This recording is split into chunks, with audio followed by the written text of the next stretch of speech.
ትምህርቱን በተመለከተ ያብራሩበት እውነተኛ የቤተ ክርስቲያን ትምህርት አለ። ዮናስ ነጠላ እንዲለብስ ያደረኩት እኔ ነኝ፣ እግዚአብሔር ፍቶኝ የምነግርህ ማለት ነው። ስለዚህ ከዚህ ባሰ ነገር እንጠብቃለን። አሁንም የእብሪት ንግግር የተናገሩት ለምሳሌ ትዝታውን ያስወጣው ከዚህ ቤተ ክርስቲያን እንግዲህ አንዱ አራጋቢ እሱ ነበር። ለምሳሌ በጋሻው በብሎታ የቅዱሳንን ስዕል መቅደል ጀግንነት የመሰለው ማለት ነው። ዘርፌ ስንት ባል ያገባቸው የእኛን የቤተ ክርስቲያንን ሹመትና ማዕረግ ላይ ያሉ ይሄን ነገር በመናገራቸው እንዳልኩ ዮኒ ማኛ ኦርቶዶክስ ነው ብዬ ለደቂቃም አስቤ አላውቅም። ዮኒ ማኛ ፍራንክ ካገኘ ምንም ይሆናል በነገራችን ላይ ማለት ነው። ግን ካቴና የኦርቶዶክስ ተዋህዶ መጽሐፍ ቅዱስ ነው የሚል አቶ ዮናስ ተከፍሎት ስለሆነ ሞጣን አይቼ ኦርቶዶክስ ሆናለሁ፣ ዮናስን አይቼ ኦርቶዶክስ ሆናለሁ። እንዴት ሆናለሁ?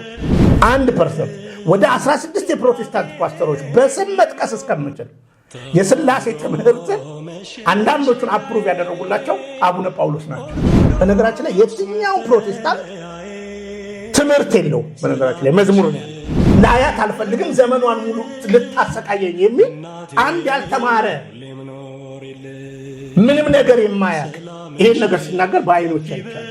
አሁን ሌሎች ይመጡላል። አሁን ከፊት ለፊት ልንገር ትልልቅ ተግዳሮት አለ። ኦርቶዶክሳዊ በመጀመሪያ ደረጃ እምነቴ ምንድን ነው ብሎ እምነቱን ይወቀው። አሁን ከፊታችን ግንቦት ምርጫ አለ። ያ ትልቅ አደጋ ነው። አደባባዩ በዓላት በዛ ምትል በፓርላማ ላይ የድፍረ ንግግር የምትናገር ሴት ገጥሞ በነገራችን ላይ አደረገ ነገር ኦርቶዶክስ ተዋህዶ በመሆኔ ምን ያህል ፕራውድ እንደሚሰማኝ ልንገር። ሙስሊም የሆነ ጳጳስ እንኳን ተመድቦብን ያውቃል። ግን ሐዋርያዊ ቅብብሉሽን የመጠበቅና ሰሚት የማድረግ እነዚህ አሁን ለኦሮሞ እንታገላለን የሚሉ ፖለቲከኞች የምትላቸው የሃይማኖት ጳጳሳት ኦሮሞ አይደሉም። በነገራችን ላይ ክርስትናችን በአንገታችን ላይ ያደረግነው ማህተም የሰማዕታትነት ምልክት ነው።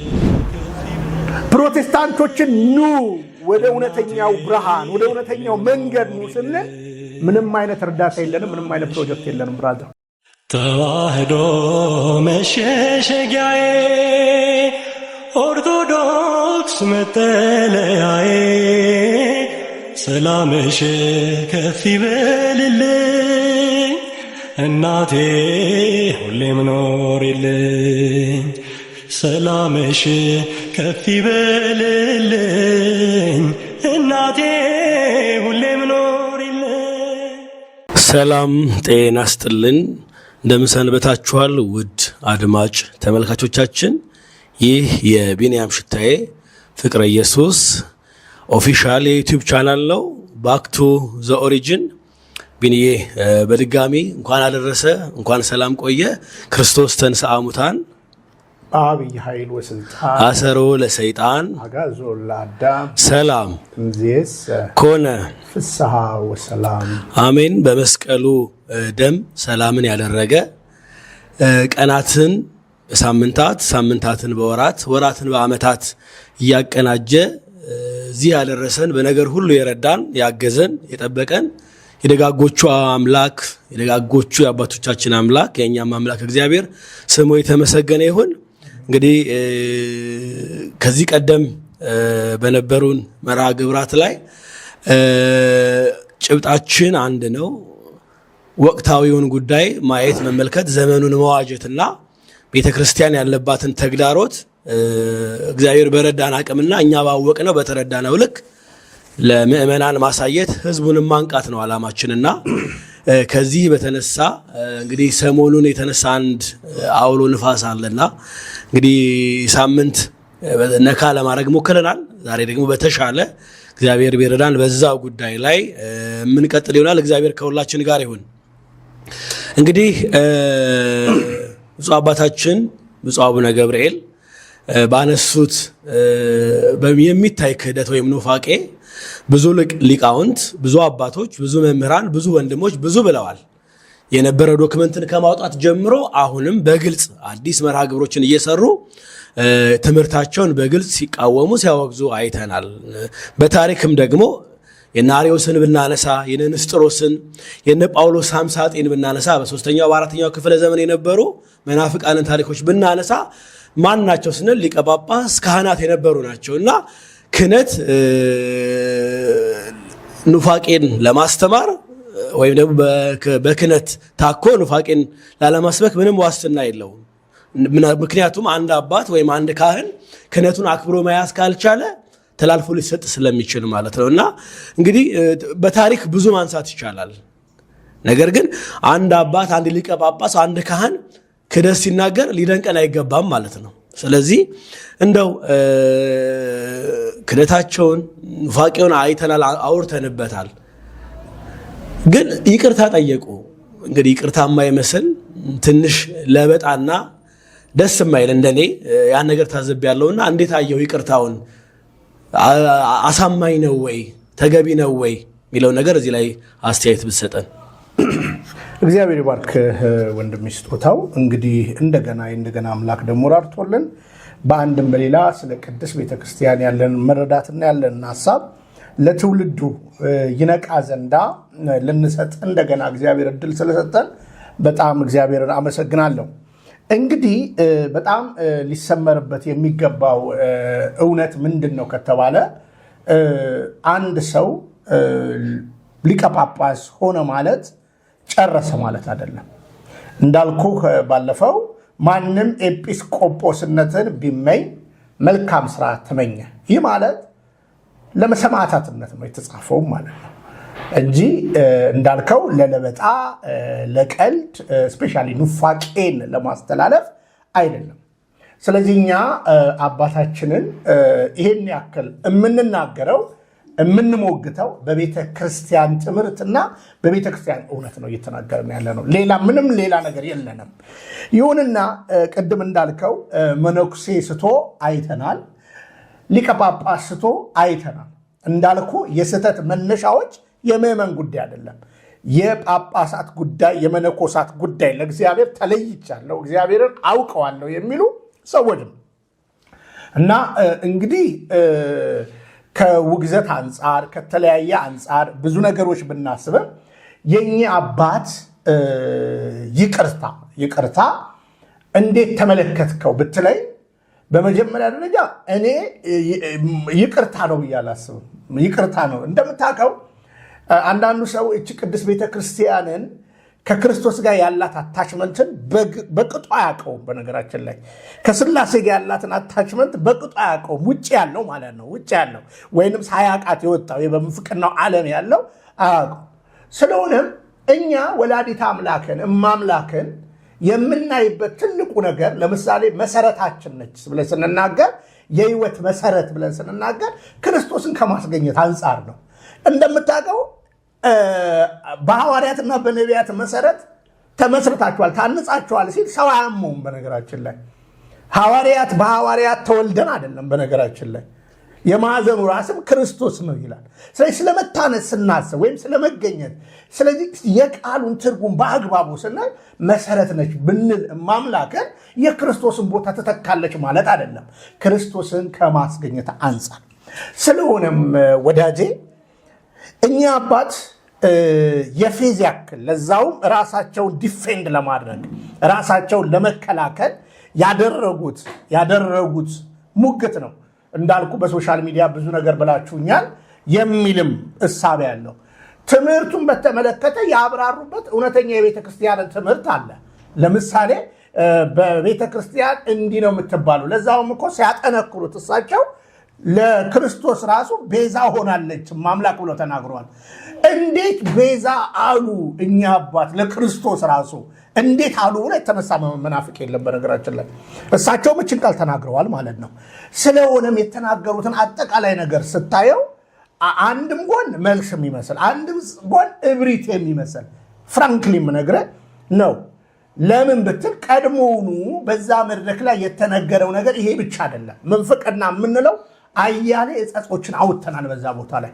ስለማምላክ ወላዲተ አምላክ እሳቸው እኛም ማንለውን ቤተክርስቲያን የማትለውን ነገር ማስተማራቸውን እኔ ለምሳሌ እንዲህ ያልኩበት አውድ የሚለውን ነገር አንስተው ቤተክርስቲያን እንዲህ አትልም ከማለት ይልቅ የራሳቸውን ፍላጎት ብቻ ነው የተናገሩት። በነገራችን ላይ ወንድሜ ስጦታው እኛ አባት በዕለተ ዓርብ በስቅለት ዕለት እንኳን ሊቀ ጳጳስ ምዕመን ከመቅደስ ከደጁ በማይጠፋበት ሰዓት አይታል። በእኛ በነበርንበት ቦታ አካባቢ እስኪጥለቀለቅ ድረስ ያለውም የሌለውም በእግሩ እየተጓተተ ስግደት ለመስገድ በሚመጣ ሰዓት በመንፍቅና አዳራሽ ያደረጉት ውሏቸው ራሱ በብዙ አይነት የቤተ ክርስቲያንን ስርዓት አለመቀበልን ያሳያል። ባይደው እሱንም አንስተው ተናግረዋል። በነገራችን ላይ ቃል በቃል ምን ብለዋል?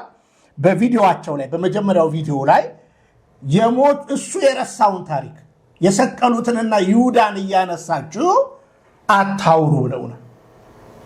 ይህ ማለት የቤተ ክርስቲያንን ትምህርት የመናቅ ነው። ምክንያቱም እቺ ቅድስት ቤተ ክርስቲያን ነች አብይ ጾም ብላ ይህንን ስፔሲፊክ ክርስቶስ ስለኛ ቤዛ የሆነበትን እውነት ለትውልድ የምታሳስብ ማለት ነው።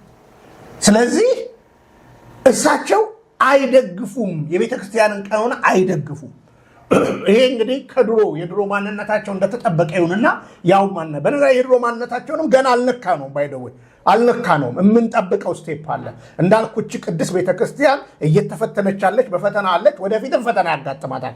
ለእያንዳንዱ ነገር ግን ትውልድ እንዲነቃ እኛውን አስተምሮ ነው ቻሌንጅ ያደረግነው። ካራክተር ገና አላነሳንም። በነገራችን ላይ ባህሪ አላነሳንም። የባህሪ ጉዳይ ስላይደለ የግለሰቡ የባህሪና የማንነት ጉዳይ አይደለም። ያሿሿማቸውን ጉዳይ ግን አንስተናል። አይተ ከሆነ ያነሳንበት ነገር ስማቸውን ቀይረው ነው። አቶ ደጀኔ ነበሩ የሚባሉ በደብረ ሊባኖስ ነበሩ፣ የመንዝ ሰው ነበሩ።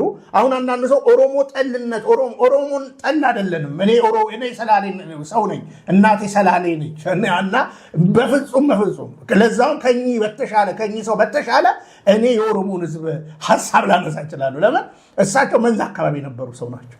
ስለዚህ ስማቸውን ቶላ ብለው ለምርጫ የገቡ ሰው። ስለዚህ ከዚህ ባሰ ነገር እንጠብቃለን። አሁንም የእብሪት ንግግር የተናገሩት አይተ ከሆነ በየአዳራሹ ከዛ በኋላ በወጡ ቪዲዮዎች ምናምን ተብሎ ነገር እንጂ እኛ ቀድመን ሰርተነዋል። በዚህ ጉዳይ ላይ እኛ ቀድመን ሰርተነዋል። ከዛሬ 2 ወር 3 ወር በፊት በእኛ አባት ዙሪያ በጸጋ ብቻ የሚለውን ቃል ያነሱበትን ነገር አንስተን የተለያየ ነገር ተናግረናል። ምክንያቱም እኛ የትኛውን ጳጳስ አባትነታቸውን እናከብራለን፣ በረከታቸው ይደርብን እንላለን። ይሁንና ግን ትምህርታቸውን እንቃወማለን። ስለዚህ ከተወሰነ ጊዜ በፊት እንደ አዲስ አይደለም። እስፔሻሊ ለኔ ሚዲያ የኛ አባት ጉዳይ እንደ አዲስ ነገር አልተነሳም። ስለሆነም የተናገሩት ነገር ዲክሽነሪውን ለማብራራት ሞከሩ። አሁንም ቢሆን እያሉ ነው የተናገሩት። አሁንም ቢሆን ቤተ ክርስቲያን የክርስቶስን ቤዛነት ለማምላክ ትሰጣለች ወይ? አየሳቸው ንግግር ነው። ቤተ ክርስቲያን አትሰጥም። ይህ የኔ ሞቅታ ነው፣ የኔ የአሰባበቅ ዘዴ ነው። የተጠናወተኝ የመንፍቅና ትምህርት ስለሆነ ፍራንክሊ ነው የምነግርህ። እኔ በዚህ ቅዱስ ቤተክርስቲያን ቀልድ አላውቅም። ስለዚህ አሁንም ቢሆን አይታቸው ከሆነ ትምህርቱን የተናገሩትን ንግግር አይደለም ዲፌንድ ያደረጉት። ይሄ ነው መዝገበ ቃላት አሉ። ቃል በቃል እኮ ነው። እማምላክ ወላዲተ አምላክ ቤዛዊት ዓለም አትባልም። ምን ያሉት? ትባላለች። ለምን? ቤዛ የሚለው ትርጉም አለው። አሁንም ቢሆን እሳቸው እያሉ የተናገሩ ስለሆነ የማስተባበያ ወይም የይቅርታ ያደረጉት ነገር አንደኛ አሁን እየተቃወመ ያለው ህዝበ ምዕመኑ ነው። በግልጽ የምነግርህ ህዝበ ምዕመኑና ሊቃውንት ነው እየተቃወሙ ያሉት። የቅዱስ ሲኖዶስን ውሳኔ ደግሞ ሮብ ዕለት እንጠብቃለን። ኦልሬዲ ምን እንደሚወሰን ምን እንደሚደረግ ማለት ነው። አሁንም ያንን በአንድ ጎን ምናልባት ለቅዱስ ሲኖዶሱ ራሳቸውን ለማዘጋጀት ያሰቡት ሀሳብ ነው ልንልም እንችላለን። ግን አሁንም በግልጽ አማርኛ ላስተማሩት ንፋቄ ተገቢ ማስተባበያ ተገቢ ይቅርታ ጠይቀዋል ብዬ እኔ ብኛም አላምንም። ለምን ብትል ስብከቱን እሳቸው ከዚህ በፊት የሚናገሩት ነገር አቋማቸውን እያንዳንዱ ነገር ስናብራራ አሁንም የተናገሩት ነገር ራሳቸውን ዲፌንድ ለማድረግ ራሳቸውን ለመከላከል እንጂ በእውነት በዚህ ያክል ደፍረው የቅድስት ቤተክርስቲያን ትምህርት እማምላክ ወላዲተ አምላክን የቅድስት ቤተክርስቲያንን እውነተኛ ትምህርቱን እያንዳንዱን ቃላት ብንሰነጣጥቀው ኑፋቄ ለመሆኑ 1% የመናፍቃን ስብከት ለመሆኑ 1% ድጋፍ አታገኝም። ኦርቶዶክሳዊ ለዛ የለውም። ኦርቶዶክሳዊ ትምህርት የለውም። ስለዚህ የምንፍቅና የፕሮቴስታንቲዝም ስብከት ነው። ስለዚህ አሁን አንድ ሊቀ ጳጳስ የቅድስት ቤተክርስቲያን ሊቀ ጳጳስ ሆኗል ተብሎ ፐርፌክሽን እኛ አንጠብቅም። በነገራችን ላይ እንደሳቸው ያልተማሩ እንዳልኩ ኤጲስቆጶስነትን የተመኘ የሚለው ነገር የመጀመሪያው ነገር ከእውቀት ጋር ብቻ አይደለም እናነጻጽረው፣ ከዋናና ዋና ነገር ከህይወት ጋርና አካሉን ከመውደድ አንፃር አየህ ብትወደኝ ግልገሎቼን ብትወደኝ በጎቼን ብትወደኝ ጠቦቶቼን ጠብቅ አይደለ? ያንን ከመጠበቅ አንፃር ነው እኛ የምናየው ማለት ነው። ከመጠበቅ አንፃር ትምህርትን መከላከል ደግሞ አንድ ነገር ነው። ትምህርትን ግን ሰው ሲያጎደፍ እኛ ሀይ በሚለው የእግዚአብሔር ቃል እውነትና የቤተ ክርስቲያን ትምህርት እንከላከላለን። ስለሆነ ለኔ የእሳቸው ይቅርታ ወይም ማስተባበያ የሰጡት በብዙ ልመነዝረው እችላለሁ። ከጊዜ አንፃር ነው እንጂ በብዙ ልመነዝረው እችላለሁ። በፍጹም ምክንያቱም ቃል በቃል የተናገሩትን ነገር አይደለም ያስተባበሉት የሚል ጽኑ አቋም አለኝ። አሁንም ብፁዕነታቸው በመጀመሪያ ደረጃ የተናገሩትን መልሰው ቢሰሙት፣ የተናገሩትን የሰበኩትን ስብከት መልሰው ቢሰሙት፣ አሁን ማስተባበያ ከሰጡት ጋር እንደገና ቢያነጻጽሩት ፍየል ወዲያ ቅዝምዝም ወዲህ የሚለውን መልስ ያገኙበታል ብዬ አስባለሁ። ይሄን ነው የምለው። አመሰግናለሁ። ለመጨመር ያክል ምናልባት በቀኖና ቤተክርስቲያን ወይም ደግሞ በመንፈሳዊ መጽሐፋችን በፍትሐ ነገሥት ወይም ፍትህ መንፈሳዊ ላይ አንድ ሊቀ ጳጳስ ሀገር ስብከቱን በእንዲህ ያለ መንፈሳዊ በዓል በጣም አበይት ታላቅ በዓል ነው እንግዲህ ስቅለት ከዘጠኙ የጌታ አበይት በዓላት መካከል አንዱ ነው እና በዚህ ዕለት ሰው ሀገረ ስብከቱን ጥሎ የሚያስኬደው ምንም ምክንያት ሊኖር አይችልም። ህመም፣ የተለያየ ጉዳይ ካልሆነ በስተቀር የጤና እክል ካልሆነ በስተቀር አንድ ሊቀ ጳጳስ ሀገረ ስብከቱን ጥሎ እንደማይሄድ ፍትህ መንፈሳዊ ይነግረናል። ያ ብቻ አይደለም፣ ስተቱ ንፋቄ ማስተማሩ ክደቱ ተወውና ትልቁ ነገር ምንድነው? ፍትህ መንፈሳዊ ሊቀ ጳጳስ በእንዲህ ያለ መንፈሳዊ በዓል ሀገረ ስብከቱን ጥሎ ሊሄድ አይፈቅድም። ሁለተኛ ስተት ላምጣልህ። አንድ ሊቀ ጳጳስ ወደ ሌላ ሀገረ ስብከት ሲሄድ የሌላኛው ሀገረ ስብከት ሊቀ ጳጳስ እውቅና ሊሰጥ ይገባል፣ ሊያውቅ ይገባል፣ የሚያጁም አባት ሊያሳውቅ ይገባል። ሁለተኛው ስተት ይሄ ነው። እዚህ ላይ እናጠንክረው ካልክ ለዛው እውቅና ብቻ አይደለም፣ በነገራችን ላይ አብሮት ሊቆም ይችላል። ለምሳሌ እኛ ጋር ሰሞኑን የተደረገ ነገር አለ። የኡጋንዳ መድኃኔዓለም ቤተክርስቲያን ኢዮቤልዩ በዓል እያከበረች ነው።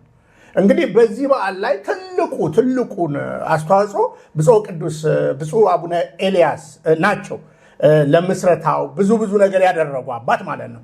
አይተህ ከሆነ ለዚህ ታላቅ ክብረ በዓል ብፁዕ አቡነ ማቴዎስ እንዲሁም ደግሞ የኢትዮጵያ ኦርቶዶክስ ተዋሕዶ ቤተክርስቲያን የምክትል ጸሐፊ ቆሞስ አባ አብርሃም አብረው መጥተዋል። አይተህ ከሆነ አሁን ይሄ ማለት ክብረ በዓልን ብለን ስናስብ የትኛው ነው? ይሄ እኮ የሰው አዳራሽ ነው። የአንድ የባለጠጋ አዳራሽ ነው። በነገራችን ላይ የሰራተኛ ህብረት ልንለው የምንችልበት አግባባዊ ውቅርም የለውም። በነገራችን ላይ የአንድ ግለሰብ ድርጅት ነው። ለምሳሌ ቤተክርስቲያን በማህበረ ቅዱሳን አደረጃጀት እግዚአብሔር እንደው ዘመናቸውን በእውነት በረከታቸው ይደርብን ብፁዕ አቡነ ቴዎፍሎስ ያስቀመጡት ነገር አለ፣ አደረጃጀት ማለት ነው። ስለዚህ የሰራተኞች ህብረት እንኳን ብለን የማንጠራው ነው ይህን ቦታ ባይደዌ ማለት ነው። ምክንያቱም የሰራተኛ ህብረት ሲባል ምንድን ነው ያለው ሀሳብ ማለት ነው። ይህ የምንፍቅና አዳራሽ ነው። በእያንዳንዱ ስቴፕ ተናግረናል ከዚህ በፊት ማለት ነው።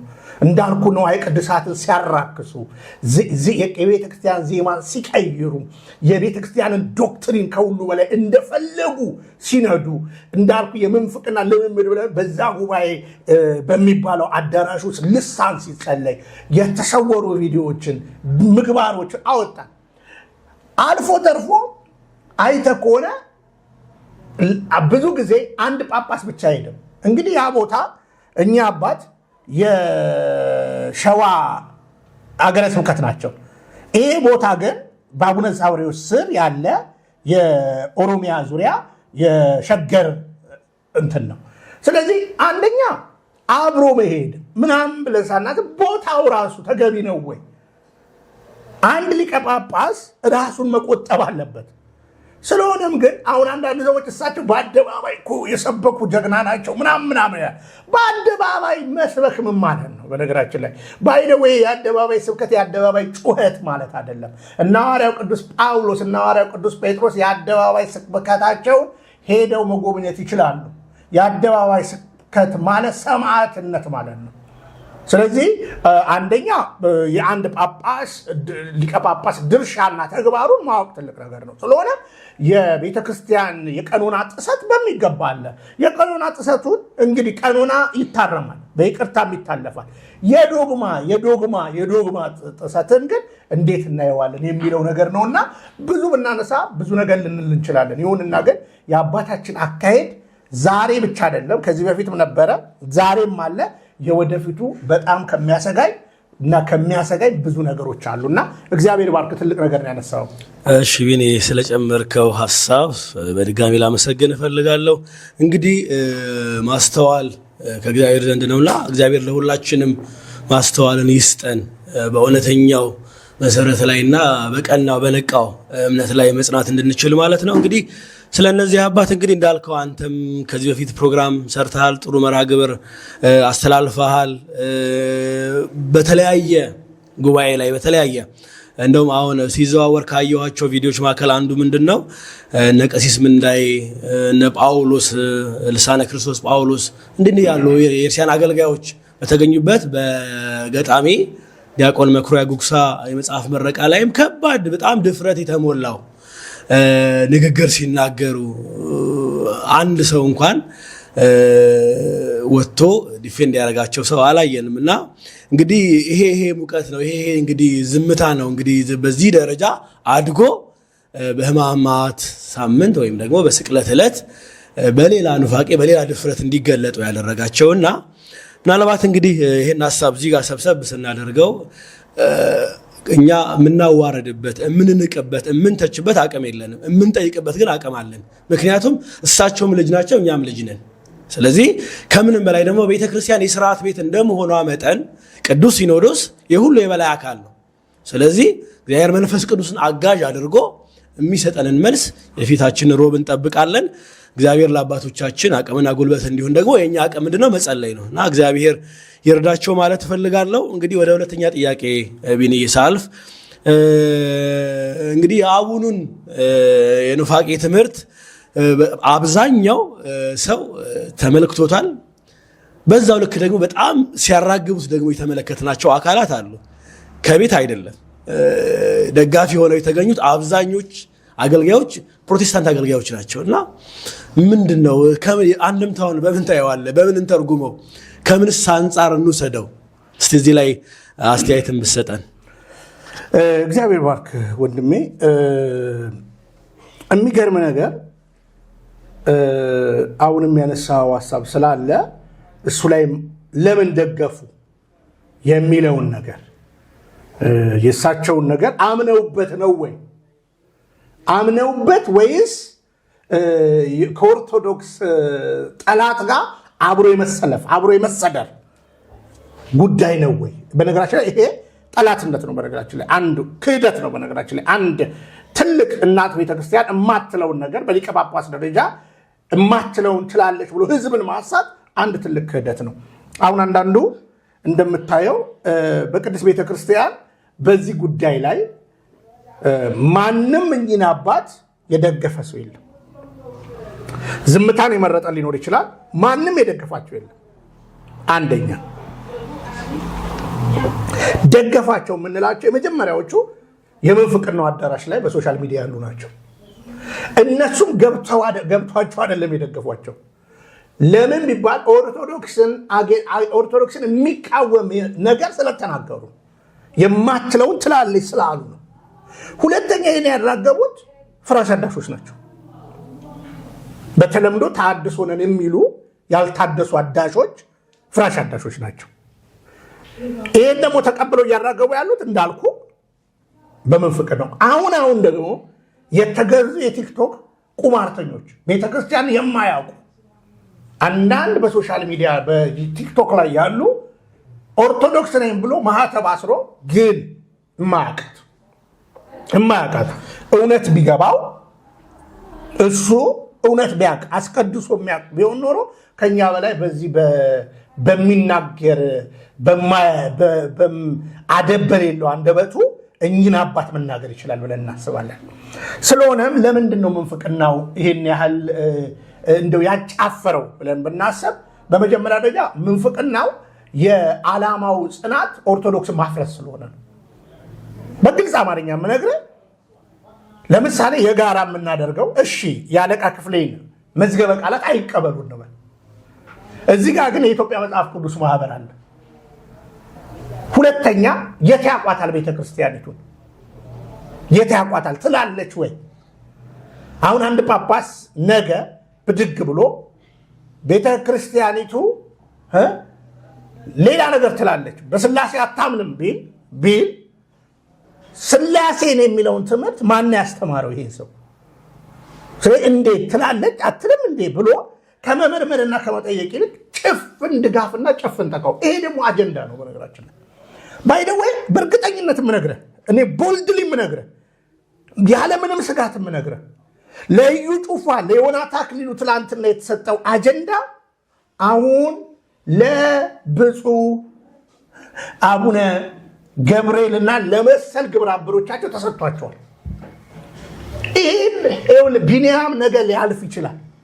አሁንም ደግሜ ልንገርህ ለዩ ጩፋና ለዮናታ አክሊሉ ተሰጥቶ የነበረው አጀንዳ አሁን ጳጳስ ለመሰሉ ግለሰቦች ተሰጥቷቸዋል፣ ወይ ጳጳስ ለሆኑ ግለሰቦች ተሰጥቷቸዋል። ምን ለምን? እቺን ቤተክርስቲያን ለማመስ። አሁን በኋላ በደንብ እንነጋገርበታለን። በመጀመሪያ ደረጃ ፍራሽ አዳሾች ኦርቶዶክስ ተዋሕዶ እንዳልኩ አሁን ከዚህ ቅዱስ ቤተክርስቲያን የሚወጣ ሰው እኔ የሚወጣ ሰው በሁለት ነገር ነው የሚወጣው ብዬ ነው የማምነው። በሁለት ነገር። የመጀመሪያው በሴሰኝነት ነው የሚወጣው። በሴሰኝነት ኃጢአት ታሳድደዋለች። ሴሰኛ ሆኖ የዝሙት ሴሰኛ ሆኖ አብዛኞቹ የሚወጡት በዝሙት ሴሰኝነት ነው። ሁለተኛ በገንዘብ ነው፣ ምንዳ ፍለጋ። ይሄን ደግሞ እያንዳንዱ በነበርኩባት 24 ዓመት የፕሮቴስታንት ቆይታ ጠንቅቄ የማውቃት ነገር ነች። ስለዚህ ሴሰኝነቱ አለ እንዳልኩ፣ በዝሙት ቅሌት፣ በተለያየ ነገር እንዳልኩ፣ በስካር በተለያየ ነገር ልንል እንችላለን ማለት ነው። ገና ነው፣ አሁን አልተነካም አንዳንዶቹ። አሁን እንግዲህ ቤተክርስቲያን በገፋች ቁጥር ተግዳሮቱ ፊት ለፊት እየተጋፈጠች ባለች ቁጥር እኛም ደግሞ የምንሰራው እውነት አለ በነገራችን ላይ። ስለዚህ ማንም ሊያደናግረን አይገባም። ስለዚህ ለምሳሌ በጋሻው በምን ወጣ? በትምህርት አይደለም። ጽጌ ስጦታው በምን ወጣ? በትምህርት አይደለም። ትዙ በምን ወጣ? በትምህርት አይደለም። አድምተ ስራ ካልከኝ ማለት ነው። ለምሳሌ ትዝታውን ያስወጣው ከዚህ ቤተክርስቲያን እንግዲህ አንዱ አራጋቢ እሱ ነበር። ትዝታውን ያስወጣው እናትና ልጅ አግብቶ የሚኖር የኦርቶዶክስ ካህን። አንተ ቤተክርስቲያን ፍትሐ ነገሥት አንብበን እናትና ልጅን አግብቶ የሚኖር ከአንድ የሶስት ሴት ያስወለደ ካህን ማስረጃ ነኝ የገለጥኩት ከዚህ በፊት። ትዝታው በምን ዕውቀቱ የታውቋት ቅዱስ ቤተክርስቲያን ይወጣል? ያስወጣው ሴሰኝነት ነው። በነገራችን ላይ አንዳንድ ጊዜ የአባቶቻችንን ትዕግስት እናደንቃለን። ይሁንና ግን ቤተክርስቲያንን ሲያስደፍሩ አውቶማቲካሊ አክሽን አለመውሰዳቸው ዋጋ ሲያስከፍል እናያለን ማለት ነው። ስለዚህ ሴሰኝነት ነው። ዘሴም በጋሻው የቅድስና አሁን ሰው በጋሻው በትምህርት ነው የወጣው ምናምን የሴሰኝነት በጋሻው እንዴት አይነት ህይወት ነበረው ከዘረፌ ጋር? እኔ እውነት ብዬ ነው የማልፈው። የዘረፌ ምኗ ነበረ? ከዛ ከሞዴሊስቷ ከዛ አውስትራሊያ ኬዝ በእውነት በጋሻው እውነት ጨዋ ምናምን ነው ሴሰኛ እያልክ ማንሳት ትችላለህ። ጽጌና የጽጌ ስጦታው ሚስት ሄጃለሁ እኮ ገዳም አበምኔት በሆነችበት ገዳም እኮ ሄጃለሁ። ሴሰኝነት እንግዲህ ቲክቶክ ላይ አሁን ለምሳሌ በቅርብ ታስሮ የነበረው አንደኛው ማን ነው? አንድ የተክልዬን ስዕል የቀደደው የቅዱሳንን ስዕል መቅደድ ጀግንነት የመሰለው ማለት ነው። እሷም ከስንት ሚስቱ ራሱ በአደባባይ ወጣል ነበር። ሴሰኝነት ነው የሚያስወጣቸው፣ እውቀት አይደለም። እውቀት ሳይሆን ከቅዱስ ቤተክርስቲያን የሚያስወጣቸው ሴሰኝነት የመሆኑን እውነት። ዘርፌ ስንት ባል ያገባቸው? ስንት ባል ያገባቸው? ያወጣቸው ሴሰኝነት ነው። ሴሰኛ ደግሞ መንገድ ላይ የመጮ ሱስ አለበት። ራሱን በጭምትነት መግዛት አይችልም። አንደኛ ሴሰኝነቱ አደባባይ ወጥቷል። ምግባርና ድርጊቱ ተገልጧል። ሁለተኛ ምንደኝነት፣ የንዋይ የገንዘብ ወዳድነት ብዙዎችንን ያውቃለው። ኦርቶዶክስ ተዋሕዶ ቤተክርስቲያን እውነተኛ መሆኗን እያወቁ ለፕሮጀክቶቻቸው ሲሉ ውሸታም ነች አልዳነችም እያሉ የሚበሉ አሉ። ለዚህ ደግሞ አጋፋሪ የሆኑ የተቀጠሩ ግለሰቦች አሉ የምናነሳቸው ማለት ነው። ስለሆነ ፕሮቴስታንቱን የገፉት እንደነዚህ አይነት በአመፅ ያሉ ሰዎች ናቸው እንጂ የትኛውም እኔ ልንገርህ መቅደሷን አይቶ ትምህርቷን አይቶ ከኦርቶዶክስ ተዋሕዶ ስህተት አላት ብሎ የሚወጣ ሰው የለም። አሁንም በንጹህ ሕሊና ስለ ቤዛነት ስንናገር የቤዛነት ትርጉም የቃሉ ትርጉም ግዕዝ አፈታቱ ብለን ከተናገርም በኋላ በተወሰኑ አባቶች ማብራሪያ ከተሰጠ በኋላ ነገሮች አይተው ከሆነ ረግበው በዛውም ለፕሮቴስታንቱ ቤዛ የሚለውን ትምህርት ተማሩ አስተማርናቸው ማለት ነው በቃ ባጭሩ። ስለሆነ በቅድስት ቤተክርስቲያን ያለ እውነትን የሚያራግቡት ሰዎች የማያውቋት ናቸው። ስለሆነ ፕሮቴስታንቱ ይሄን ነገር ለምን ወደደው ቢባል ኦርቶዶክስን ሊያጠፋ ከሚመጣ ጋር ኦርቶዶክስን ሊጎነትል ከሚመጣ ጋር አብሮ የመቆም ጠባይ የለው። እንዳልኩ የማጥፋት አጀንዳ ስላለ ይሄ ኦል ፕሮቴስታንትን አይደለም እየተናገርኩ ያለሁት። በሶሻል ሚዲያ ላይ ወጥቶ ሳያገላብጥ የቤተክርስቲያኑን ትምህርት ሳይረዳ ያቦካውን ነው እየተናገርኩ ያለሁት ያቦካውን። ስለሆነ አባታችን ወጥተው የምንፍቅናው አዳራሽ ላይ ሄደው ይሄን ትምህርት ቢያስተምሩ እኛም ምንም አንልም። ኦልሬዲ አንዴ መንፍቀዋል ብለን እንተዋለን።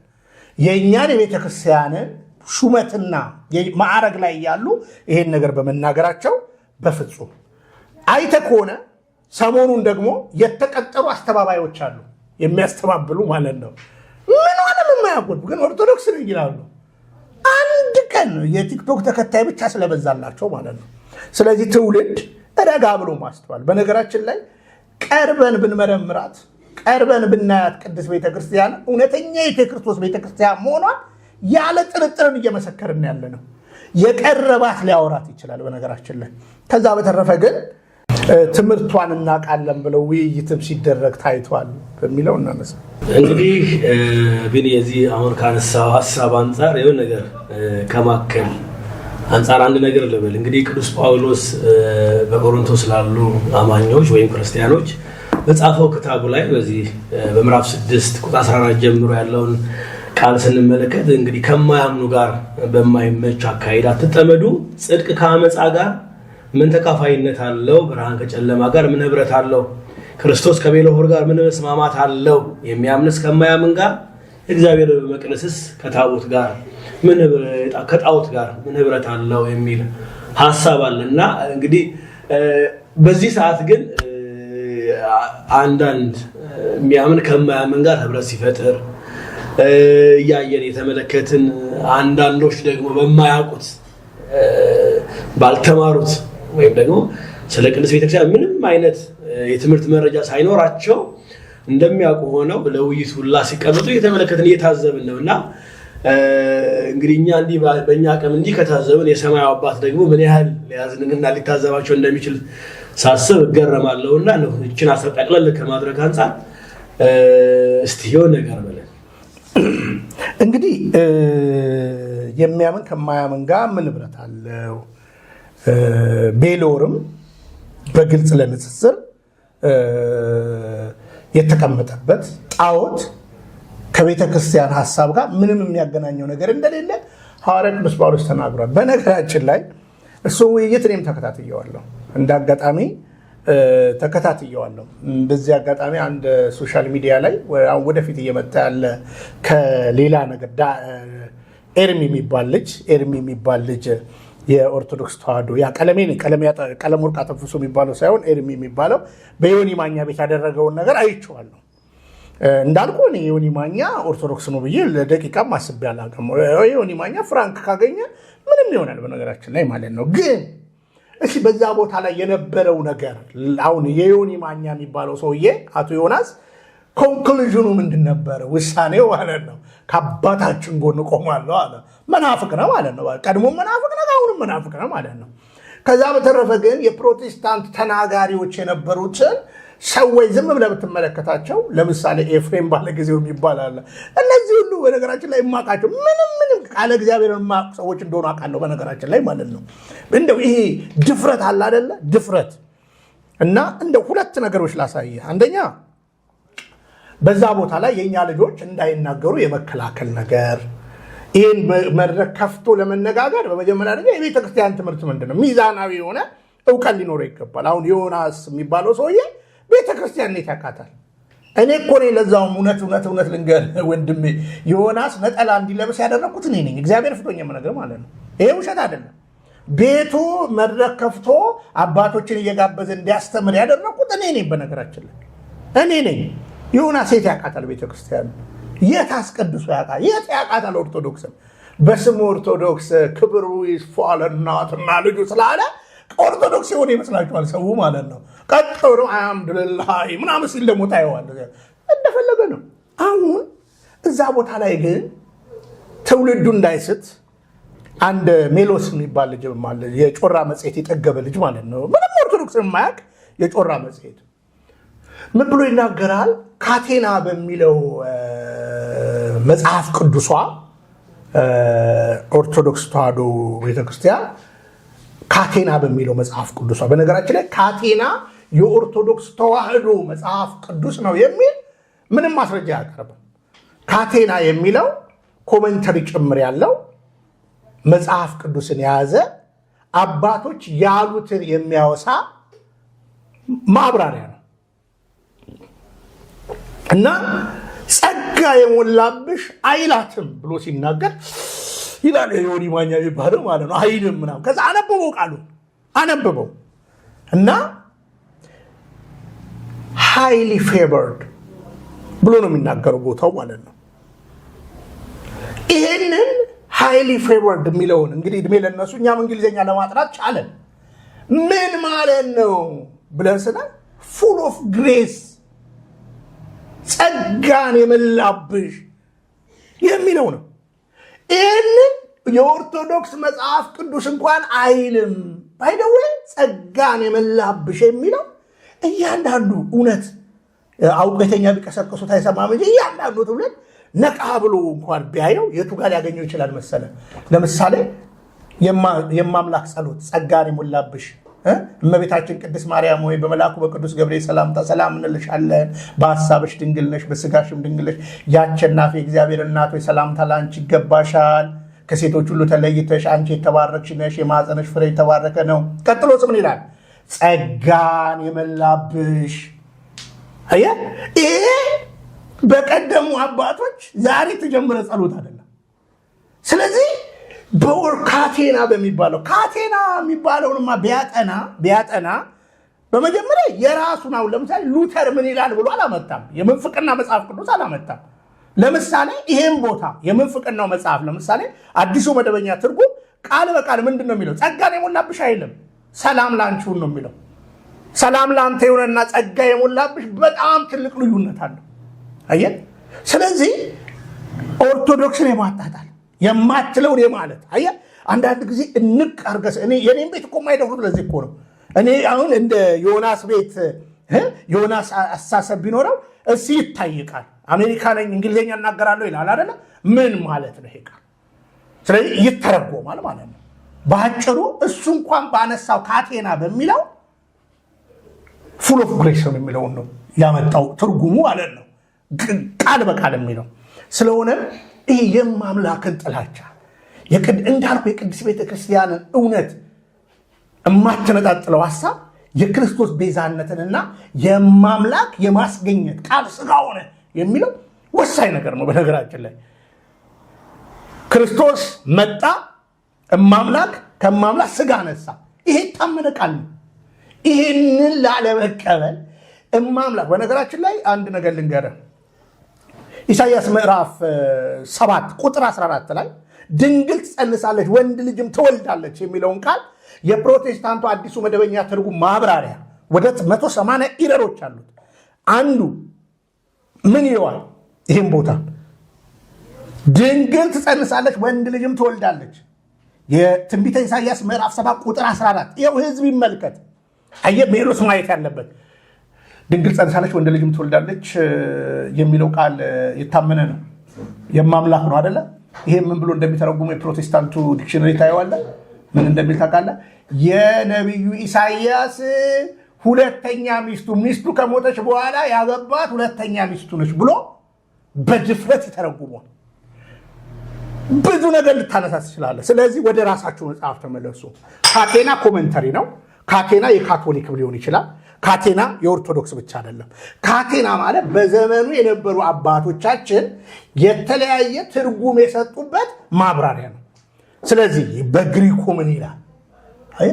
ባጭሩ ጸጋዬ ሙላ ጸሎቱን እኮ የማምላክ ጸሎትን ማሰብ ነው። አየዛ ቦታ ላይ እሺ እሷ ቤዛ የክርስቶስን ቦታ ተክታለች ካልን እኛ አላልንም እንጂ በዛ ጸሎት ላይ ለምኝልን ከልጅሽ ለምኝልን ብለን ነው የምታስቀምጠው ቤተክርስቲያን። እና የምንፍቅናው ጥግ ይሄ ነው። ሁለተኛ ሀገራዊ ደግሞ ያነሳ ሰው አለ። ቀለም የሚባል አለ። ቀለም ወርቃ ተንፍሶ የሚባል ሰው ማለት ነው። እሱ ደግሞ አይተህ ከሆነ የቤተክርስቲያን መጽሐፍ ይዞ የማይለውን ሲቀበጣጥር ነበር። አየህ 13,000 7,000 ምናምን ሰው ሆኑ። በዚህ አጋጣሚ በዛ ዕለት ቀሲስ ዲበኩሉ የሰጡትን ሀሳብ ከልብ አመሰግናለሁ። በቃ ሌሎችም ወንድሞች እነ መዝሙር ያሬድ የሰጡት ነገር በጣም ግን የኛው ሰው ነው የሚያስጠቃን ተከፍሎት። አየህ አቶ ዮናስ ተከፍሎት ስለሆነ አንዳንዶቹ ከከፍሏቸው ስለሆነ አሁን እኔ በነገራችን ላይ ሞጣን አይቼ ኦርቶዶክስ ሆናለሁ እንዴ? ዮናስን አይቼ ኦርቶዶክስ ሆናለሁ እንዴ? እንዴት ሆናለሁ? የት ያቋታል? አንዳንድ አርብ በዘፈን አርብ በመዝሙር ቅዳሜ በዘፈን እሑድ በመዝሙር ነጠላ ለብሶ የሚሆን ሰውን እኔ አልከተልም። እንኳን እነሱን ጳጳስ አይቼ አልመጣሁም። ኦርቶዶክስ ተዋሕዶ ጋር ዘማሪ አይቼ አልመጣሁም። ሰባኪያን አይቼ አልመጣሁም። የዚህ ቅድስት ቤተክርስቲያንን እውነት ለመናገር የመረረው ፕሮቴስታንቲዝም ሰው ሰራሽ እምነት ነው ብሎ የሚያምን ሰው የዚህ ቅድስት ቤተክርስቲያንን ትምህርት ተጠግቶ ሲመርምር አሁን ትልልቅ የፕሮቴስታንት ስኮላሮች እየመረመሩ ነው። እውነቴን ነው የምነግርህ። ብዙም ሰራው ስራ አለ። እግዚአብሔር እድሜ ከሰጠኝ ምንጩ ማድረቅ የሚል ነገር አለ። ለፈረንጆች ውስጥ ከማድረስ ነገሮች እየተሰሩ ነው ያለው። ምክንያቱም እቺ ቤተክርስቲያን ይሄ ነው ትምህርቷ። ይሄን ትምህርቷን ትደግፋላችሁ፣ ትቀበላላችሁ፣ አትቀበሉ እየተባለ ነው። ስለዚህ በግልጽ አማርኛ ይሄ መሀል ሰፋሪ የሚባል አጭበርባሪ፣ እነዚህን ደግሞ ተከትለው ደግሞ ያሉ አሉ። ሰው ሲሰደብ ደስ የሚላቸው በቃ የሆነ ነገር የሚያወሱ ማጭበርበር የሚመቻቸው የቤተ ክርስቲያንን ትምህርት ዘልቀው ማያዩ መቅደሱን የሚፈሩት። በነገራችን ላይ መቅደሱን የሚፈሩት በነገራችን ላይ ቤተ መቅደሱ አያስፈራም። ቤተ መቅደሱ አያስፈራም፣ ግን የእግዚአብሔር ቤተ መቅደስ ነው፣ የሰው ቤት አይደለም። ልጅ ከሆንክ ግባ ድክ ድክ እያል ከነ ድካም ንስሐ እየገባ ንስሐ አባት አይተህ ከሆነ እኛም ጋር በር ላይ አባቶች ሁሉ ይቆማሉ። ንስሐ እየገባ ማስቀደስ ያኔ ስታስቀድስ ጽናትን ታየዋለህ። እና በአንድም በሌላ ገና ከዚህ በላይ አክቲቪስቶች ይነሱባታል። ገና ከዘር ጋር የሚያጎዳኙ አክቲቪስቶች ይነሱባታል። ገና እችን ቤተክርስቲያን ለማጥፋት የሚነሱ አሉ። እና በአጭሩ በሚዲያ ላይ የሚደረገው ነገር በእውቀት እንኳን ብንገበየው፣ እኔ እንግሊዝኛ ተናጋሪ አይደለሁም፣ እድሜ ለነሱ። ለምሳሌ ካቴናን ከዚህ በፊትም አይ ነበር አንዳንድ ነገሮችን እና አሁን ደግሞ በደንብ ማየት ጀመርኩኝ። እና በግልጽ አማርኛ ካቴና የኦርቶዶክስ መጽሐፍ ቅዱስ ራሱ ካቴና የሚባለው እኛ የቁም ጽሑፍ አለን። አየህ ኦርቶዶክስ ነበርኩ ብሎ የሚናገር እኮ ነው። እና እዛ ላይ ብንመረምር እውነታው ፉል ኦፍ ግሬስ ነው የሚለው ማለት ነው። ጸጋን የመላብሽ ነው የሚለው። ትውልድ እንዳይደናገር ደግሞ ይሄ ጸሎት ትላንት የተጀመረ አይደለም። ስለዚህ አታደናግሩን የሚለውን መልእክት እግረ መንገድ ለመናገር ነው። እሺ እግዚአብሔር ይስጥልን። እንግዲህ ያው ለሁሉ የሚገባውን አስረክቦ ስለሚል እግዚአብሔር ያከበራቸውን እሱ ባከበራቸው መጠን እናከብራለን፣ እንወዳለን። የተለየ መልእክት የለንም። መብርሃን እግዚአብሔር ባከበራት ክብር ትከበር፣ ትወደድ፣ የሚገባትን ክብር እንስጥ ነው እያልን ያለ ነው። የተለየ አምልኮ፣ የተለየ ቤዛነት ወይ ደግሞ የክርስቶስን የማዳን ስራ የሚጋፋ ስራ ሰርታለች እያልንም አይደለም። በተዋህዶ ትምህርትም ያለ አይደለም። በእኛ ትምህርት ለማይኖር አይደለም የሚለው ቅዱስ ጳውሎስ። የተረገመ ይሁን እኛ ከሰበክንላችሁ ውጭ የሚሰብክ እሱ ውግዝ ይሁን ነው የሚለውና የኛም አቋም ይሄን ነውና ብዙ ጊዜ አንዳንዴ የኢትዮጵያ ኦርቶዶክስ ተዋሕዶ ቤተክርስቲያን የራሷ ቀኖና፣ የራሷ መለኪያ፣ የራሷ መስፈሪያ አላት። ይሄ ነገር ሊታወቅ ይገባል።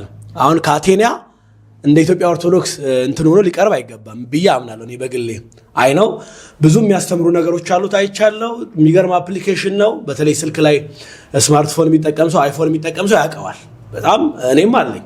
ግን ምንድነው ትልልቅ ዓለም አቀፍ ስኮላሮች አሉ። ታነባለህ፣ የሚጠቅምን ትወስዳለህ፣ የማይጠቅምን ትተዋለህ። ያን ይዘህ ግን የኢትዮጵያ ኦርቶዶክስ ቤተክርስቲያን ትምህርት ደብለ ልትሞግት ግን አትችልም። ይሄን ነው ሰው ሊያውቅ መጽሐፍ ቅዱሳኑን ብለህ ማለት አትችልም ጭራሽ ማለት ነውና ይሄ ካለም አስተውል መጉደል ነውና ካስፈለገ የሲያን ይምጣ መጽሐፍ ቅዱሳን ትርጓሜዋን ይመልከት።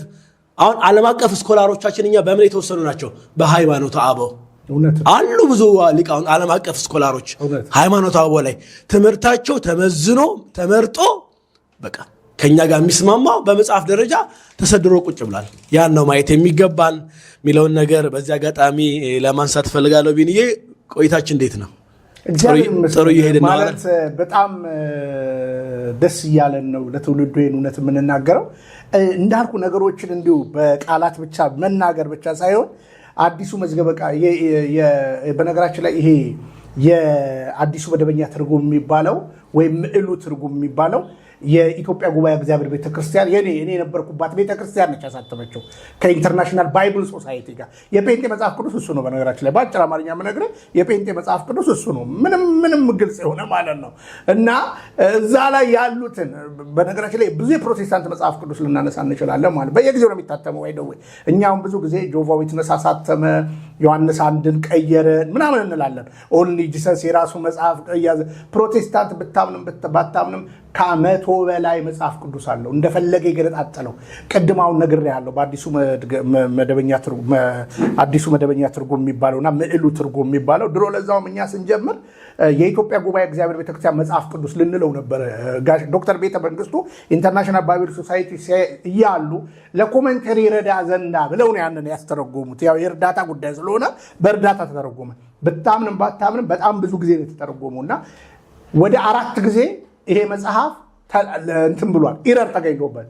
በአሁን እንኳን እኔ ያለው እንኳን በነበረ ጊዜ 180 ኢረራውን ታገኝበታለህ። ባይደወይ እኛ ፕሮቴስታንቱ የሚያምነው አይደለም በነገራችን ላይ ግን አሁንም ልክ አይደለም ብሎ ሌላ ለማጥፋት ለምሳሌ ስግደትን በብሉይ ኪዳን ያወጣበት መጽሐፍ ነው እና ስለማምላክ ጸጋን የሞላ ስለማምላክ የተናገረው እንደ ኖርማል ያደረገበትን ነውና ሰው ይመርምር ይህ ከዛ በተረፈ ካቴና እንዳልኩ ልክ እኮ ስትገባ እኮ አንዱን ቃል ስንት ሰዎች ኮሜንት አደረጉ? 6 ሰዎች፣ 15 ሰዎች፣ 20 ሰዎች እያለ ይናገራል። የኛ አባቶች እነማን ናቸው ለማለት እንትን አንልም ማለት ነው። ሞር ደግሞ ይሄንን ካቴና ማን አዘጋጀው የሚለውን ነገር መመርመር ተደረገ። በራሷ መጽሐፍ ተብሎ ግን በራሷ መጽሐፍ ሲባል ሃይሊ ፌቨርድ ወይንም የግሪኩን ያመጣና ፉል ኦፍ ግሬስ ነው የሚለው፣ ጸጋን የመላብሽ ነው የሚለው። እንዳልኩ ጸጋ የሚለው የግልጽ አማርኛ የግዕዝ ቃል ነው እና አሁን ሚሉስን አዋቂ ብሎ የሚከተል መናፍቅ እኔ ያፍራለሁ ማለት ነው። ቀለም ወርቅ አተንፈሱ። ምናልባት ዛሬ ምሽት ወይም ነገ ምሽት አባታችን ቆሞስ አባ ኃይለ ሚካኤል ቀለሜ ባነሳው ላይ ሐሳብ ይሰጡበታል። እኔም ከዚህ በፊት በዚህ ጉዳይ ላይ ሐሳብ ሰጥቻለሁ። ሙሉ አውዱ ሰው ስለማያምን መሰረተ ህይወት ከማስገኘት የተነገረውን ሁሉ እሷ እንዲነች ይላል ምናምን። እመነኝ ከኦርቶዶክስ አንዱም በእውቀትና በትምህርት መረዳት ስተት ነች ብሎ አልወጣም። በእርግጠኝነት ሆኜ የምነግርህ ማለት ነው። ኦርቶዶክስ ተዋሕዶ እውነተኛ የኢትዮጵያ ክርስቶስ ቤተክርስቲያን ነች። መጽሐፍ ቅዱስ ያነበበ ኦርቶዶክስ ተዋሕዶ ነው የሚሆነው። አመሰግናለሁ ቢንዬ። እንግዲህ ሰሞኑ ላይ ያለውን አየር ለማየት እየሞከርን ነው። እንግዲህ ጥያቄን ስቀጥል ቅድስት ቤተክርስቲያን በዘመናት የክርስቶስ አካል እንደመሆኗ መጠን ኑሯ መስቀል ላይ ነው እንላለን ሁሌም እና ከመከራ የምትለይበት ዘመን የለም።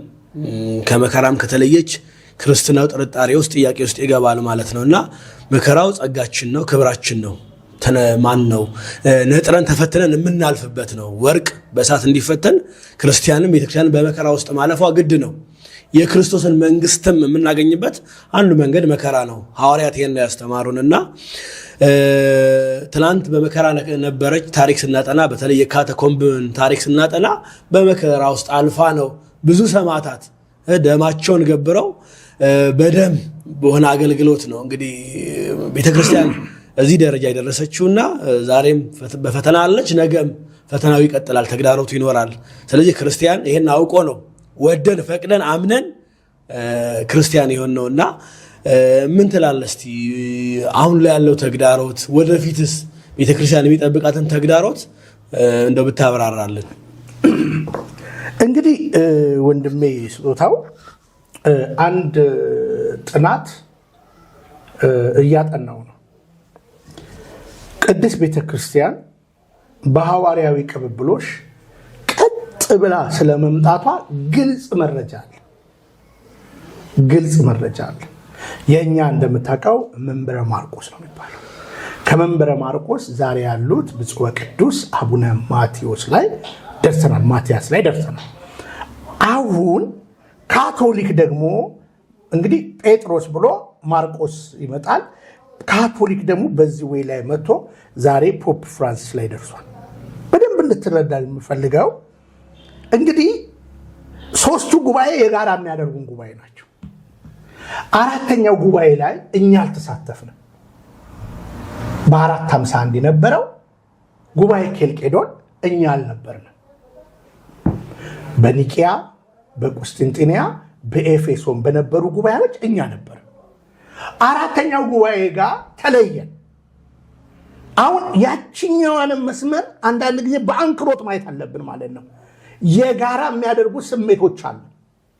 ምንም ምንፍቅና ወይ ጋር ሄዷል ብሎ ጉባኤ ከለባት የውሾች ጉባኤ ውሻ ወደ ጥፋቱ እንደሚመለስ ጉባኤ ከለባት ብለው አባቶች ያንን ጉባኤ ንቀውታል።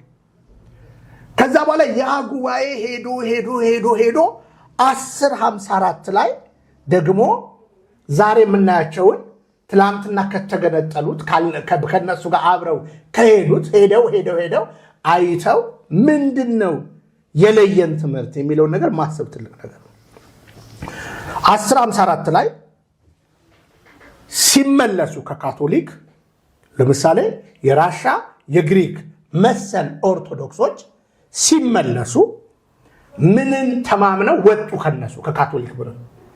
ከዛ በኋላ እንግዲህ ካቶሊክ የሄደችበት ደግሞ ያስተምሮ ዝንፈት በሚባል ሆነን ላይ ቀድሞም ተለያይታለች። ሉተር ሲነሳ የነበረው ነገር ሉተር በነገራችን ላይ የካቶሊክ መነኩሴ ነበረ፣ ጳጳስም አልነበረም፣ መነኩሴ ነበረ። መነኩሴ ታውቃለህ፣ በትውፊት ሐሰተኛ የሳተ መነኩሴ እንደተገኘ ሁሉ እሱም ከመነኩሴ አንዱ ነው። ስለሆነ ይህን ታሪክ በሰከነ ነገር ማጥናት ትልቅ ነገር ነው። የጋራ የምናደርጋቸውን የጋራ ጎዳና ብለን የምናስባቸውን ነገሮች ማየት ትልቅ ነገር ነው። ይሁንና ፕሮቴስታንት ከዚህ ሲወጣ አይተ ከሆነ የምዕራቡ ይሄ የሉተር ነገር ህትመቱ ረድቶታል። ቀደም ብሎ ከሱ ከተወሰነ ዓመታት በፊት ህትመት ስራ መጣ። ሉተር በህትመት ብዙ ነገሮችን አሰራጨ። እንግዲህ ካቶሊክን በኃይልና በጉልበት እንኳን የማጥፋት ካቶሊክን ብቻ እንዳይመስለን አይሁድን የማጥፋት ብዙ ስራ ሰርቷል። አሁን አንዳንድ ሰው በጣም አሁን እንዳልኩ የጮራ መጽሔት የጠገበው ጎረምሳ አንዳንድ ቦታ ላይ ሲናገር የማይሆን ነገር ለምሳሌ ሉተር ማንን አሰለጠነ ለሚለው ነገር ዮሐንስ አፈወርቅ አሰለጠነ ብሎ የኛን አባቶች ሲያነሳ እናያለን። የታሪክ ውቅርና የታሪክ ዘመን እንኳን የማያገናኛቸው ሰዎችን ማለት ነው። ስለሆነም እንግዲህ ካቶሊክ ማቴሪያሊስት ስለሆነ ይሄኛው ካቶሊክ ደግሞ የዓለም ገናና ሀገር ስለሆነች ትግል ነበረ። በአውሮፓ ብዙ ነገሮች አሳልፈዋል ማለት ነው ካቶሊኮች። ወደኛ ሀገር ስንመጣ እኛ ባክግራውንዳችን ካቶሊክ አልነበረም። እንዳልኩ እኛ የ3000 ዓመት ታሪካዊ ውቅር ያለን፣ ከዛ በኋላ ክርስቶስን ደግሞ ቤተክርስቲያን ተቀብላ የመቅደስ የምኩራብ አገልግሎትን ቀይራ የቤተክርስቲያን የክርስቶስ ቤተክርስቲያን የሚል ግልጽ ኦርቶዶክስ ተዋህዶ የሚል ግልጽ ዓለም አቀፋዊ ነገርን ይዛ እየተጓዘች ነች። በዚህ እንግዲህ 6ቱ የኛ ቤተክርስቲያን በግልጽ ተቀምጧል ማለት ነው። አሁን በደንብ ስማኝ። አሁን ፕሮቴስታንቲዝም ወደኛ ሀገር ሲመጣ እኛ ካቶሊክ ሆነን አይደለም የመጣው። በነገራችን ላይ የፕሮቴስታንት ትምህርት ለማስተማር እኛ ጋር በየዘመናት የመጡት የፕሮቴስታንት ሚሽነሪዎች ከጀርባቸው ቤተክርስቲያንን ለማጥቃት ነው የመጡት እንጂ ቤተክርስቲያን ምን ትላለች የሚል አሳሰብ አልነበራቸው። ትምህርቷ ምን ይላል የሚል። በነገራችን ላይ በዚህ አጋጣሚ ቀድሞ የተናገርኩት ነው። ራሱ ሉተርን የሄደበት ጎዳና በዛ ዘመን እንግዲህ ሉተር ከካቶሊክ ሲወጣ የነበረ የካቶሊክ አስተምሮ ችግር ነበረበት። ለምሳሌ የፖፑ ዲሲሽን ሜከርና መሳይ መንግስተ ሰማያት በገንዘብ ይገባል የሚሉ ነገሮች ነበሩ። ይህን ተቃውሞ ነው የወጣው። 99 የራሱን አመለካከቶች አስቀምጧል። ፕሮቴስታንት ያሉትም ተቃዋሚ ያሉትም እነሱ ናቸው። ይህን ትምህርት ግን ይዞ ተመቷል ማለት ነው። ስለዚህ አሁን እዚህ ሲገቡ ማንም ፕሮቴስት ያደርጉ አየህ። ሉተርን እኮ ኢትዮጵያዊ ዲያቆን ሚካኤል ነው ሳፖርት ያደረገው የረዳው። ይሄ የራሱ ሉተር አሁን ስለማምላክ ወላዲተ አምላክ ጸጋ ስለሞላባት ሉተር አይልም በሰማይ ነች ያለችው። እንዳሁኑ ፕሮቴስታንት አይልም። በነገራችን ላይ ጸጋን የሞላባት በሰማይ ነው ያለችው ከልጇ ጋር ዶክትሪን ግን አንመሰርትባትም ብሎ ነው ሉተር ያስቀመጠው። እሺ፣ ስለዚህ ወደኛ ሀገር ሲመጡ እኛ ጋር ነው ተቃውሞ የመጣው ማለት ነው። ለምን? ትናንትና እዛ ብዙ ሀገርን የማውደም ብዙ ካቶሊክን የማርበድበድ ነገር ሰርቷል። በእውቀት አይደለም። የሉተር መጽሐፍ እንግዲህ በግልጽ አማርኛ ፍኖተ ጽድቅ የሚለው መጽሐፍ ማንበብ ነው። መድሎተ ጽድቅ ማን ነው የሚለው መልስ ታገኛለህ ማለት ነው።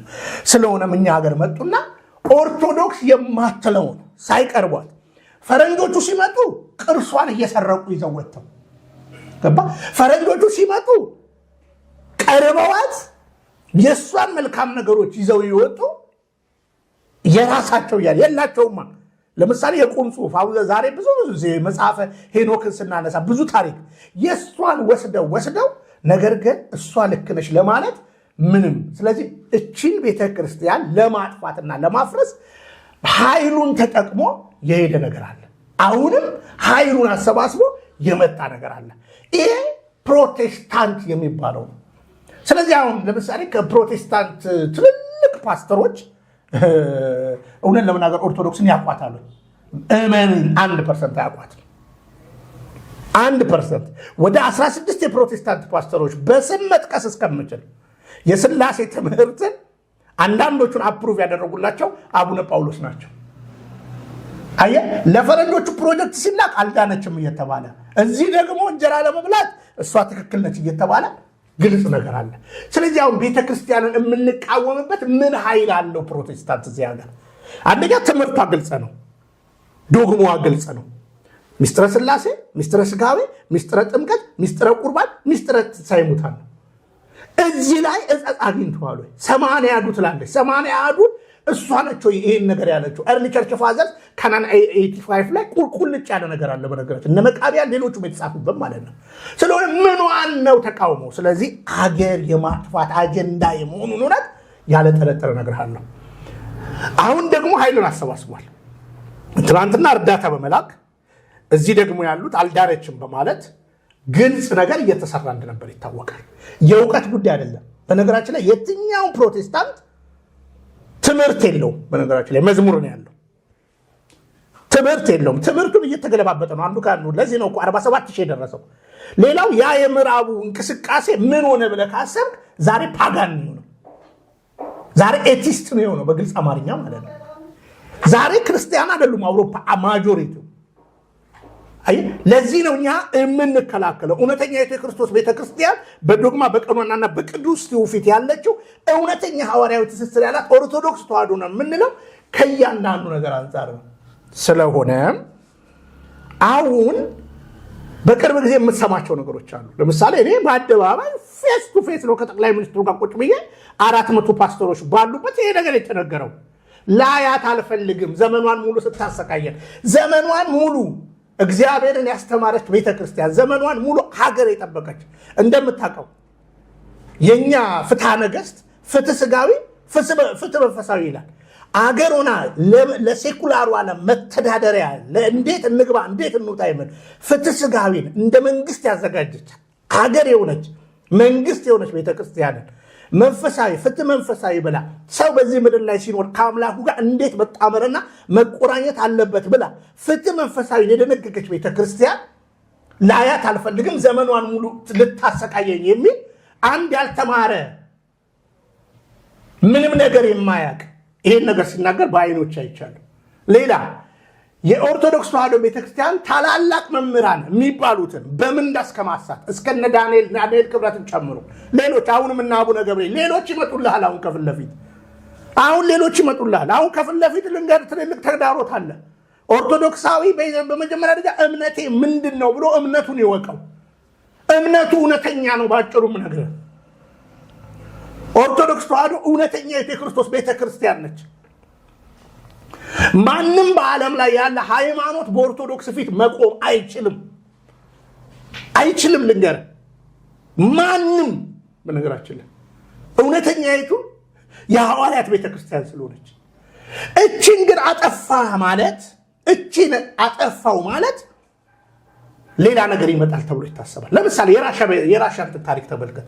አሁን የራሻና የዩክሬን ጦርነት ወንድማማቾች የመጋጨታቸው ሚስጥር ዝም ብሎ የኢኮኖሚ የኒኩለር ምናምን ጉዳይ ይመስልሃል? ክርስትናን የማጥፋት እቅድ ነው። ስላልቻለ ግን ትራምፕ ሰሚት አደረገ፣ ገርፎ አባረረው። ወደ ቀልቡ ተመለሰ። ቅዱስ ሚካኤል ወይ እርዳኝ። ጆሮ ሲበጠስ ምልክት ሰጠው። አሁን እነ ትራምፕ እችን ቤተክርስቲያን እየቀረቧት ነው። ይከተሏታል አይከተሏትም ሌላ ነገር ነው። እኛ ጋር ደግሞ የሚያጠፋ ይላል። ለምሳሌ አደባባዩ በዓላት በዛ ምትል በፓርላማ ላይ የድፍረ ንግግር የምትናገር ሴት አጋጥመው በአደባባይ ያሏትን በዓለም አቀፍ የተመዘገበ ቦታዋን የመንጠቅ ነገር በአደባባይ ተደርጓል። እንዳልኩ ሊያጠፋት የመጣ ኃይል አለ።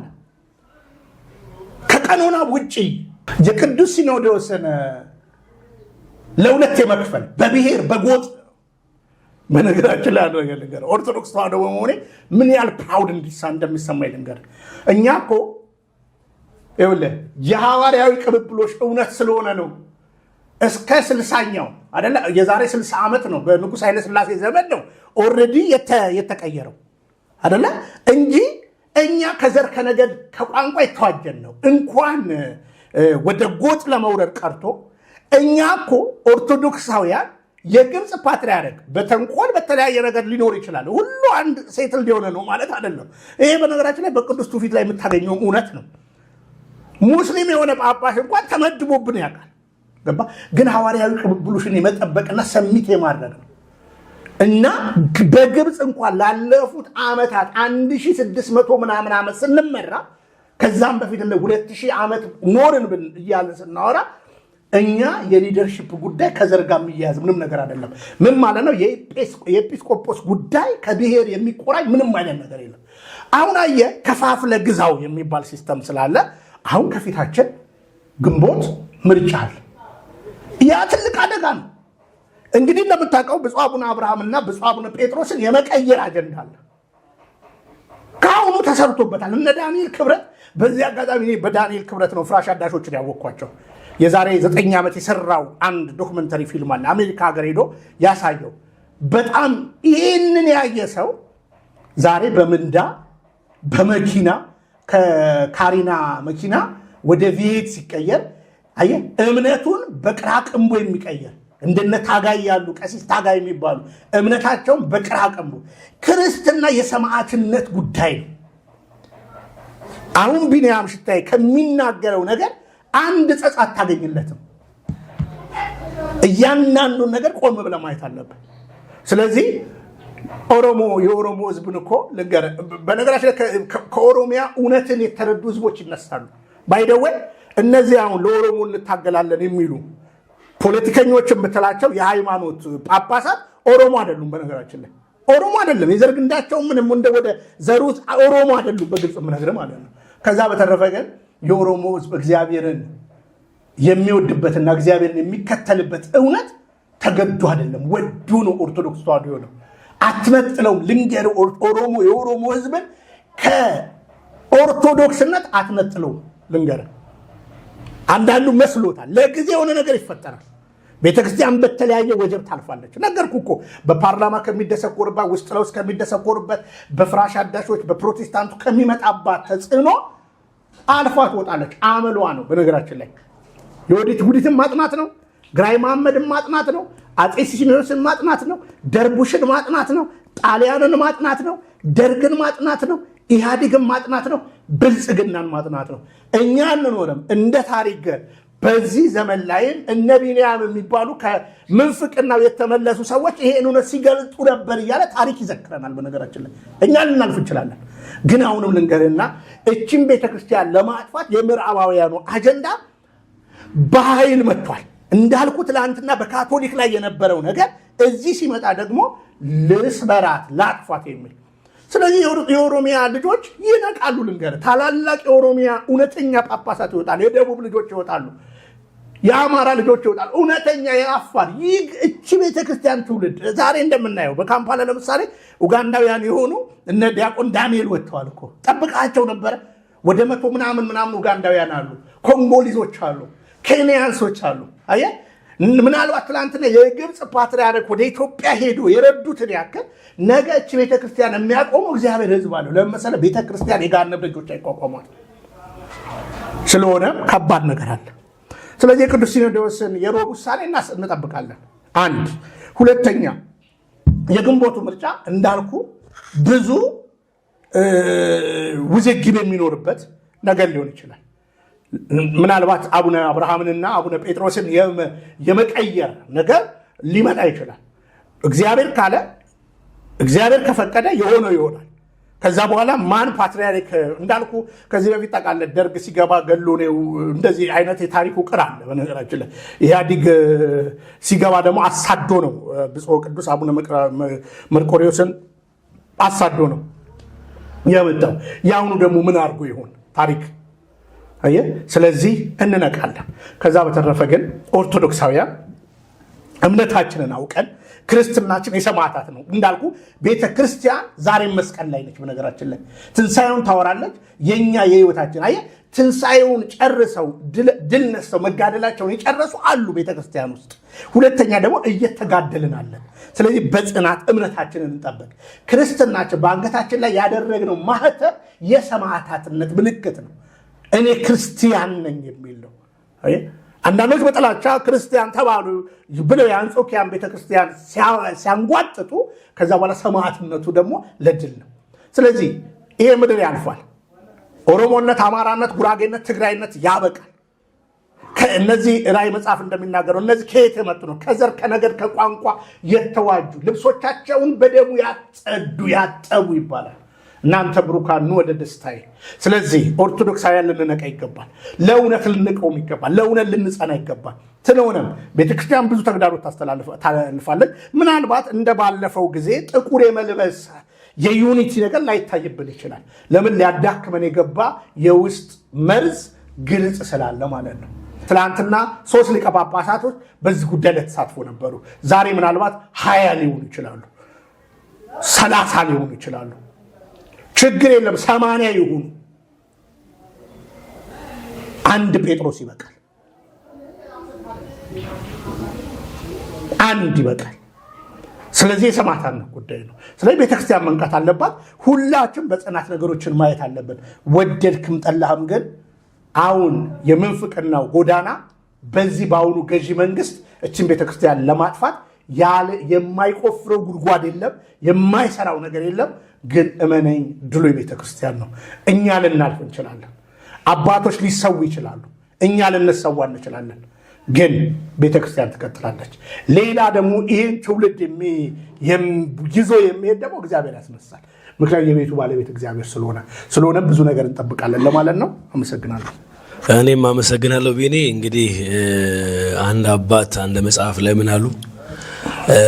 ታሪክህን ወቅ እንዳትሆን መናፍቅ የሚል ንግርት አለና ምናልባት የቅድስት ቤተክርስቲያን እኛ ዘመን ላይ መድረሷ በእንዴት ባለ ተጋድሎ በእንዴት ያለ መከራ በእንዴት ያለ ሰዓት ውስጥ አልፋ ዳዊት ምንድነው የሚለው በእሳትና በውሃ መካከል አሳለፍከኝ እንዳለ ማለት በብዙ መከራ ውስጥ በብዙ ፈተና ውስጥ አልፋ እኛ ጋር የደረሰችዋን ቤተክርስቲያን እግዚአብሔር በረዳን ባገዘን መጠን የታሪክ አካል አድርጎናልና ደግሞ በእኛ ዘመን እንዴት ባለ ሁኔታ ነው የምታልፈው የሚለውን ነገር ስናስብ እንግዲህ ትልቁ ነገር ምንድነው አማኙ እንደ አማኝ በእምነት ብቻ ያይደለ በእውቀትም ምክንያቱም የእግዚአብሔር ቃል በሙላት ይኖርባቸው አይደል የሚለው ቅዱስ ጳውሎስ በዚህ በቆላሲስ መልእክቱ ላይና የእግዚአብሔር ቃል በሙላት ሲኖርብን ስለ ቃሉ የሚከፈል ዋጋ ይኖራል ማለት ነውና እንግዲህ ትውልዱ ሊነቃ ሊበረታ በእውቀትም ጎልምሶ ከቤተ ክርስቲያን ጎን ሊቆም ይገባል መልእክታችን ነው። እንግዲህ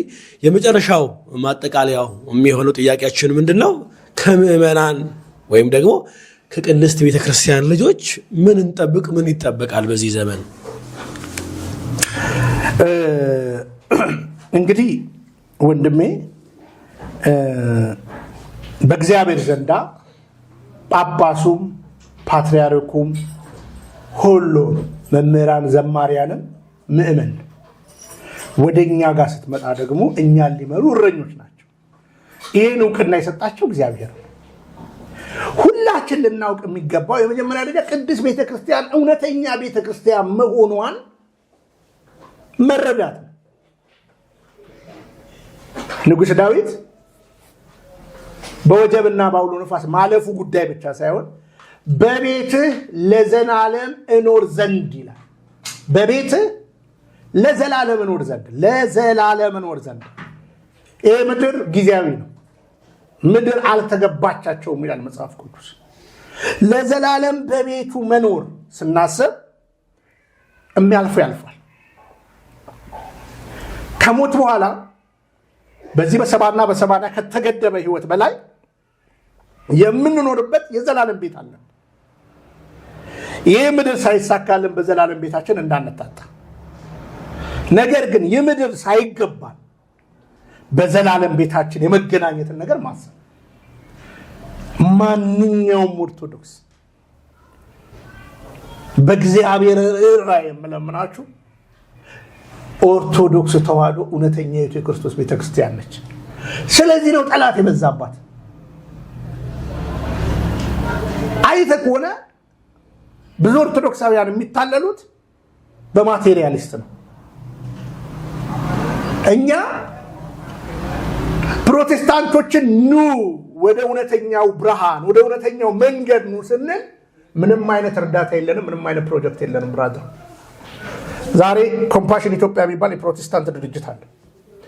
ከ150,000 በላይ እርዳታ አለው። በእውቀት ሳይሆን ሊያጠፋ በቁስ ነው የመጣው። ከዛ በተረፈ ይሄ ፕሮጀክት የሚባለውን ነገር ዲቴል ለባለቤቶቹ መልሰናል። በነገራችን ላይ አንዳንድ የሚስጥር የገባቸው እስከ ሞት ድረስ እየዛቱብኝ እንደሆነ አውቃለሁ። ግን እኔ ሰውን አከብራለሁ።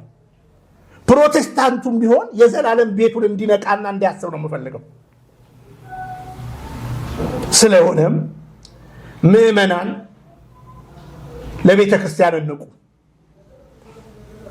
ቅድም ብያቸዋለሁ። 3 ሊቀ ጳጳስ 26 መሰል ጳጳሳትን ይዞ የመጣበትን ዘመን አስበህ ግራ አትጋባ።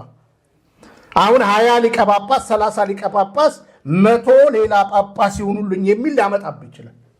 ግራ አትጋባ። ምን ወቅ የቤተ ክርስቲያን ስርዓት ወቅ። ቤተ ክርስቲያን በብሔር አትደገፍም። ቤተ ክርስቲያን መጽሐፉ ሲናገር መንፈስ ቅዱስም እናንተን ኤጲስቆጶሳት አርጎ በገዛ ደሙ ያዋጃትን ኤጲስቆጶሳት አድርጎ ለሾመባት ለራሳችሁና ለመንጋው ተጠንቀቁ። መንፈስ ቅዱስ እግዚአብሔር ነው። እግዚአብሔር መንፈስ። ለዚህ ነው ወደ ቤተ ክርስቲያን ስንሄድ ቅጥር ግቢው ላይ ሌላ ነገር እኮ አይደለም። ቅጥር ግቢው ላይ የእግዚአብሔር መንፈስ የእግዚአብሔር ቤት ስለሆነ የሚሰማን ሰላምን እንዳናጣ በቅድስት ቤተ ክርስቲያን ትምህርት እንጽና። በወጀብ አንተራመስ። እመኑኝ፣ የትኛውም ፕሮቴስታንት ከኦርቶዶክስ ተዋህዶ ቤተክርስቲያን ያወጣው መንፍቅናው ጋር ያለው ዕውቀት አይደለም፣ ገንዘብ ነው፣ ሌላ ሴሰኝነት ነው። አይተቆነ እኮ 365 ቀን ቤተክርስቲያን ስታስቀምጥ ምን ትላለች አይደለ? ወደ ቁርባን ከመጣ ዝሙት ያለበት ትላለች። ዝሙት ያለበት እንዴት መቅደሱ እንደፍራል? በክፋት የቆመ ይላል። ክፋት እያሰበ እንዴት ይገባል? ስለዚህ ደጁን ብሎ ደጅ ዋለ ደግሞ ወደ ቤት አይገባም። ወደ ቤት ግቡ፣ ወደ ቤተ ክርስቲያን ቅረቡ፣ የቤተ ክርስቲያን ትምህርትን አድምጡ። አሁን የአቡነ ገብርኤል ትምህርት በጣም በምወደውና በማከብረው በዲያቆን መኩሪያ ኃይሌ መጽሐፍ ምርቃት ላይ የተነገረው ንግግር ወንጌል ክርስቶስን ማዕከላዊ ያደረገ ዝማሬ፣ እኛ በመሰረቱ የእኛ ዝማሬን እጸጽ ማውጣት ይችላሉ። እሳቸው ስላመተው ምናልባት ከመኩሪያ ጋር እኮ ለተወሰነ ጊዜ ከዲያቆን መኩሪያ ጋር ሊግባቡ ይችላሉ።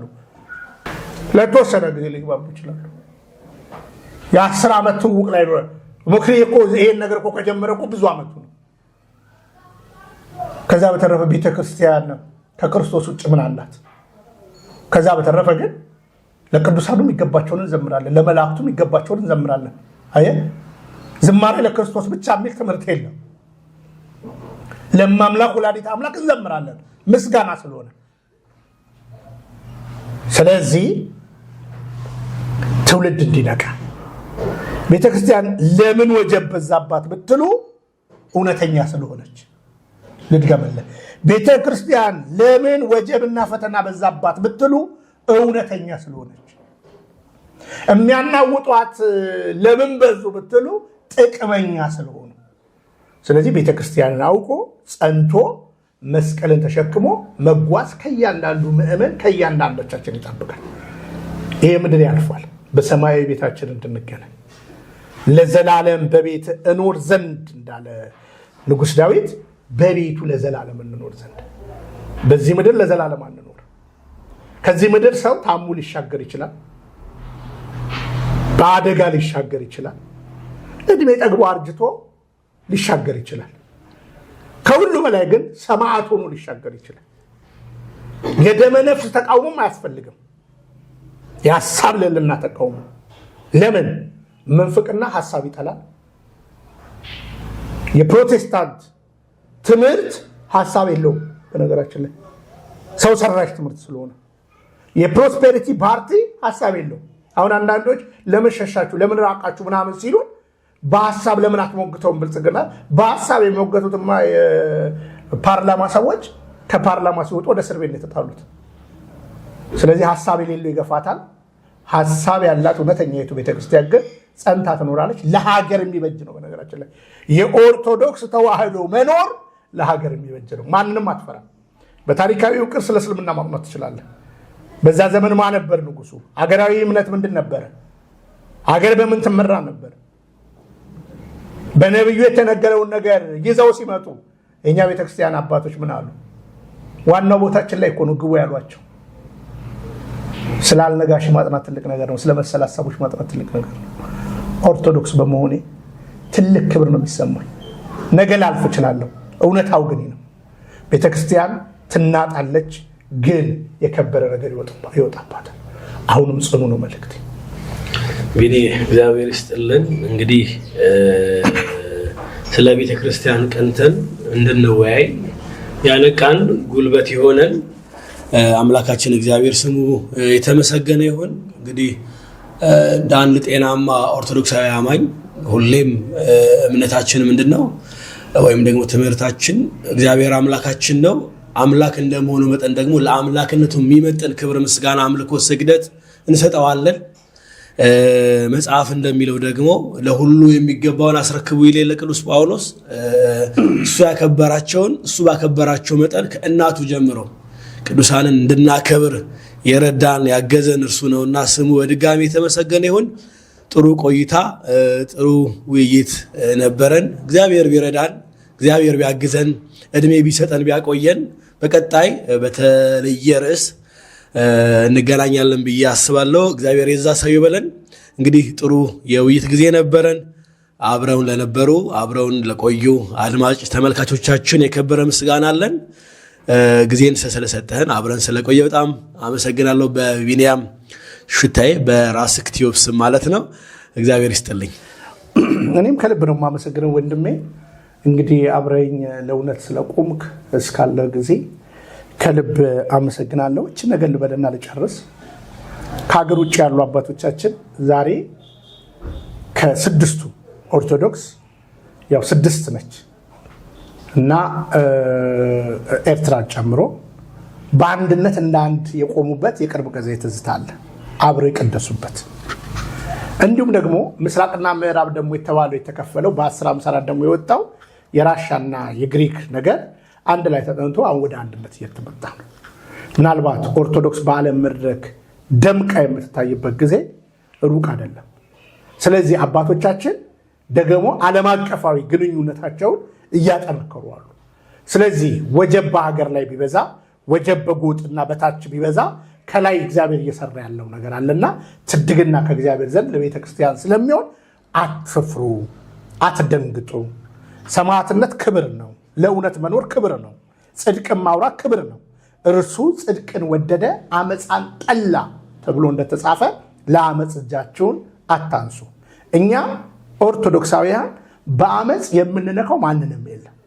በፍቅር ግን ሰውን ገንዘብ ለማድረግ ቅድስት ቤተክርስቲያን ትተጋለች እና ኑ በብርሃኑ ተመላለሱ መልእክቴ ነው። እግዚአብሔር ፍቅርና ብንኖር በሌላ መርሃ ግብር እንገናኛለን። ሰላም፣ እግዚአብሔር ከሁላችን ጋር ይሁን። ከልብ አከብርሃለሁ። ሰላም። ተዋህዶ መሸሸጊያዬ፣ ኦርቶዶክስ መጠለያዬ፣ ሰላምሽ ከፍ ይበልልኝ እናቴ ሁሌ ምኖሪልኝ። ሰላምሽ ከፍ ይበልልኝ